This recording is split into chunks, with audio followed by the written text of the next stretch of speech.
All right, so I have a few students that like to ink drawings, and I want to basically go through the process. So what I did, I downloaded this very low-res image, and it's these little thumbnail sketches. And what I'm doing is just basically showing you how to use the features here in Inkscape. So I'll delete a couple lines here. Some of the ones that are pretty hard to do, like these, maybe.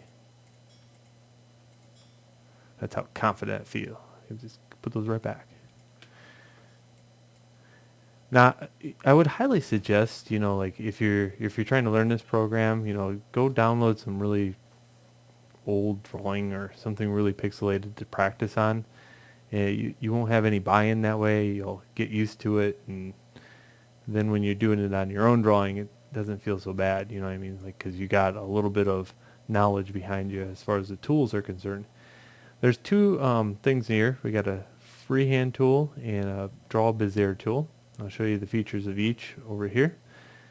So this one right here is pretty nice that you could draw a line and it straightens it out because there's a smoothing feature. So you can see if I turn smoothing down, it gets all woggly. And if you go like this, it turns it up and it becomes nice and smooth. Now the nice thing about this one is when you go into edit the points, let's say you want it thicker, you can go like that. If you want to taper it somewhere else, you can go like this. Or taper it at the other end, you can do that. So that's a really cool feature in the fact that, you can make it thicker or thin right after the fact if you needed to, or if you need to blend the vectors together. Another nice feature is you can edit this anywhere on the curve. You don't have to worry about touching the handles, unlike Illustrator. Illustrator, you have to click on the handles to manipulate it, or the nodes. Here in Inkscape, you can just click anywhere like that. And if you don't need a node, you can just delete it out. Maybe I don't like those nodes. So I can go like that, make it thicker. So that is a very nice feature. Alright, the other one.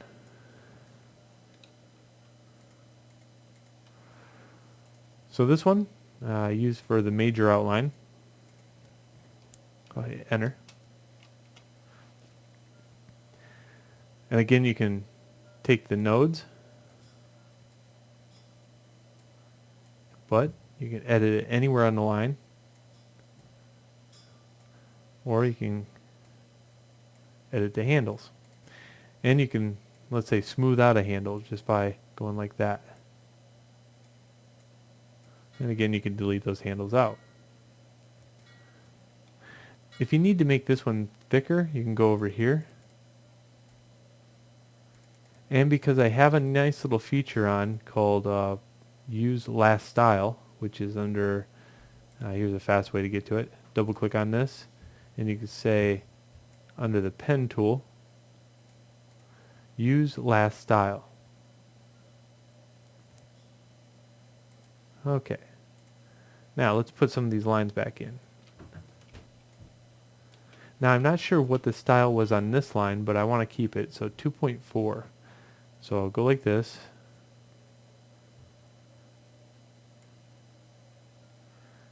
And I'll look for these major pivot points.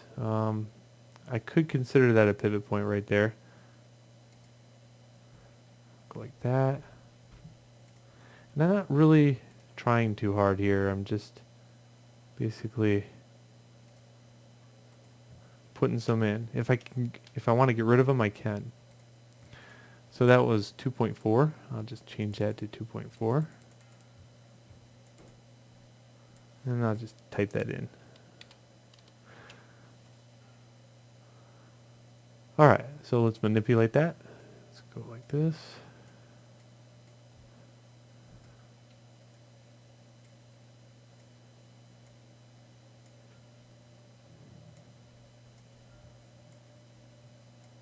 I feel this one needs to be softened up a little bit, so I'll go like that. And I might not even need it, so let's get rid of it.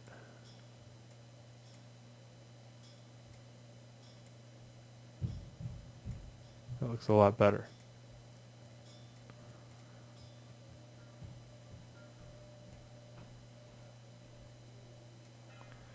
Now the blending between the ear and here. So if I go in, zoom in, I can take this one, push it this way a little bit. Take this one, push it in a little bit. Take this one, pull it up a little bit. But look how fast you could do that editing. If one does not blend, I can just simply go like this and move these handles until they blend.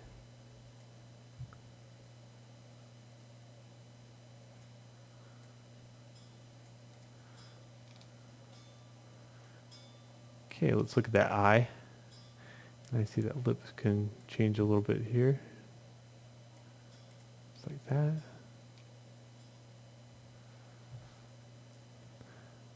So for the eye, I might use this one just to establish the eye shape. Something real rough like this. And that way I can have manipulation afterwards. I don't want a whole lot of these nodes. Now for this one I always use kind of like this type of round out joint and the butt cap, I call it. Without it, it kind of looks like this. You can see that it's very squared off compared to that one. And then if I wanted to make the eyelashes, I can use spacebar here to click and left mouse button to kind of manipulate around. On a Mac, it's going to be left mouse button. On a PC, it just can be spacebar held down. See that line right there? I don't like that, so I might take this one and round it out. Okay, that looks a lot better to me. Alright, let's get some of these lines in here.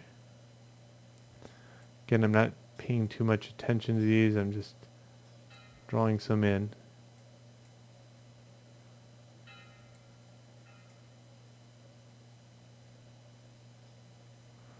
And then after the fact, I'll kind of clean them up a little bit.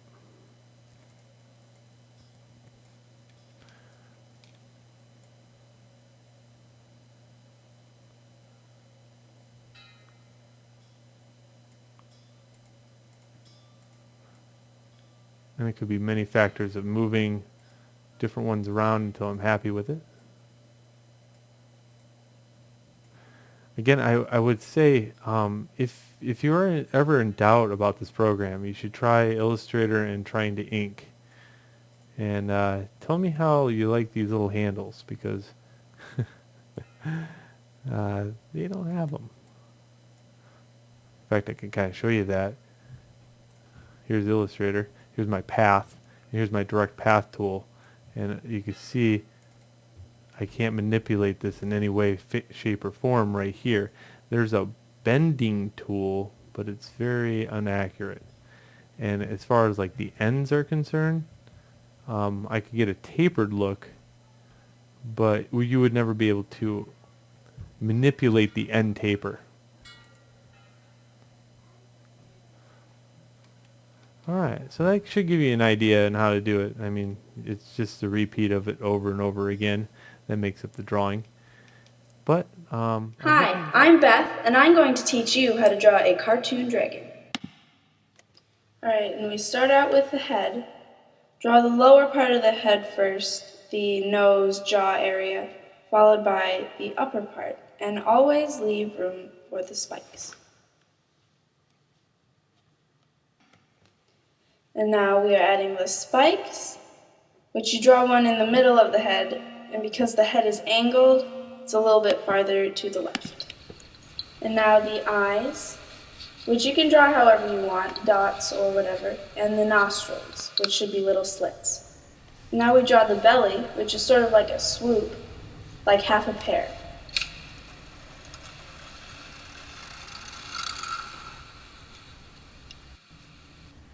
And now the feet. The front one you want to have so that the sole of the foot is facing you. The other one you can draw from the side. Next, the arms, which can be varying sizes, but I like to make mine kind of big, and you can add claws at the end. And here we have the upper part of the back and then the bottom half. You can also put a wing in there. Don't forget to leave space for the wing when you're actually drawing it.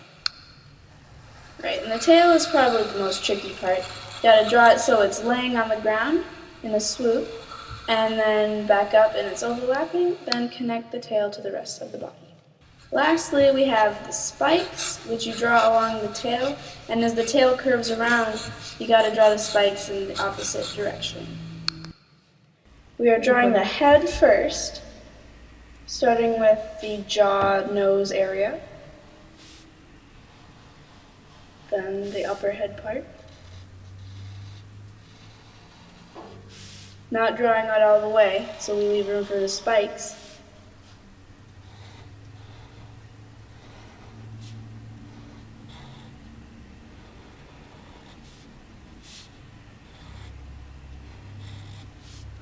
Then the eyes and the nostrils.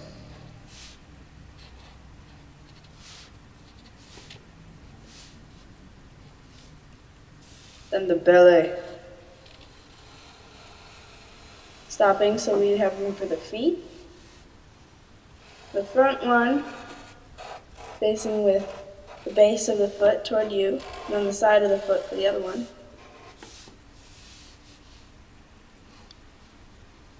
Then the back, and the other half of the belly.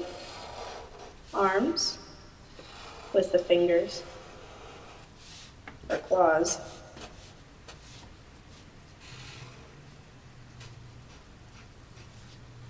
Drawing out the tail.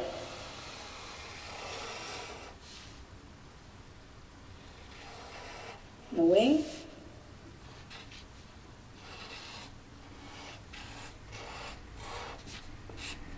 And then finishing up with the spikes along the tail and back.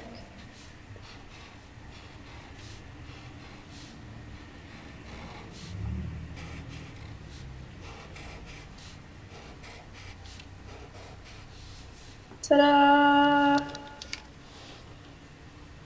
And that's how you draw a dragon.